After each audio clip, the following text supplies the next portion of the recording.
बेयाव जोङो खोब क्रिटिकेलि सानाखै बा क्रिटिकेलि जों नायाखै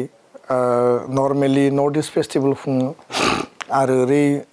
कार्बि इयुथ फेस्टिभेल खुङो मिसिं इयुथ फेस्टिभेल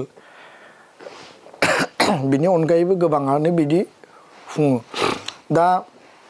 जों नायबाय जे बर'फ्राबो मोनसे समाव माने गुबुन गुबुन फेस्टिभेल खुंदों दाबो खुङो किन्तु जों बेखौ बारा साधारन लायाबासिनो जे नेशनेल केपिटेलाव खुंगोन आरो भारतनि जि माने राष्ट्र भाषा हिन्दी बड'लेण्ड बिमुङा एस्टाब्लिश्ड आरो बे वेल फकास्ड बड'लेण्ड होनना बुङोब्ला जेराव बर'फोरा थायो बेखौ बयबो मिथियो आरो गोलाव सम 30-35 बोसोर आन्दलननि गेजेरजों जोङो बड'लेण्ड बिएसि बिटिसि बिटिआर मोनथाम जों गोरोबथा मोनबाय बेखौ बयबो मिथिगौ दा बेखायनो बड'लेण्ड बिमुंजों बबे वार्डआ मानसिफोरखौ माने गोसोआव माने एट्राक्ट खालामगोन दा बेखायनो जोङो नेशनेल केपिटेलाव खुंनोखाय आदि महोत्सव खुंनाय जों नुदों गुजरात महोत्सव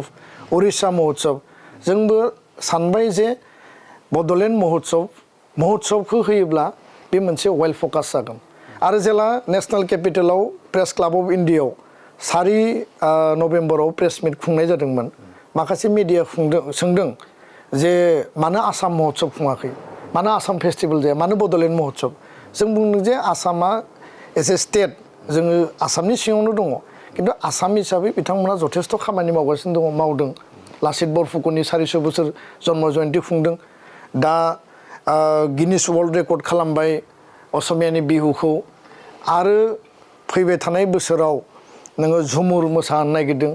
बागुरुम्बा मोसागोन होननानै बुंदोंमोन किन्तु दासिमबो खातां जानायखौ जोङो नुवाखै स्टेटनि स्पन्सरशिपनि गेजेरजों आरो फैगोन बोसोरावनो 2025आव 25,000 माने मोसाखावरिफोरखौ लानानै असमिया बिहुखौ आरो ग्रान्ड माने एनादार गिनिस वर्ल्ड रेकर्ड खालामबावनो नागिरनायखौ जों नुदों स' बड'लेण्डखौ लानानै बर'खौ लानानै आसामाव थानाय बिटिआर बर' कसारि काउन्सिलाव थानाय बेंगल नेपाल त्रिपुरा मेघालय गासै बे बर'फोरखौ कनसेन्ट्रेट खालामनानै मोनसे प्लेटफर्माव बड'लेण्ड महोत्सव खुङोब्ला बर'फोरनि मोनसे ग्रेटार इन्टारेस्टआ साब जागोन जों बेखौ नुनानै बे महोत्सव टाइटेलखौ होदों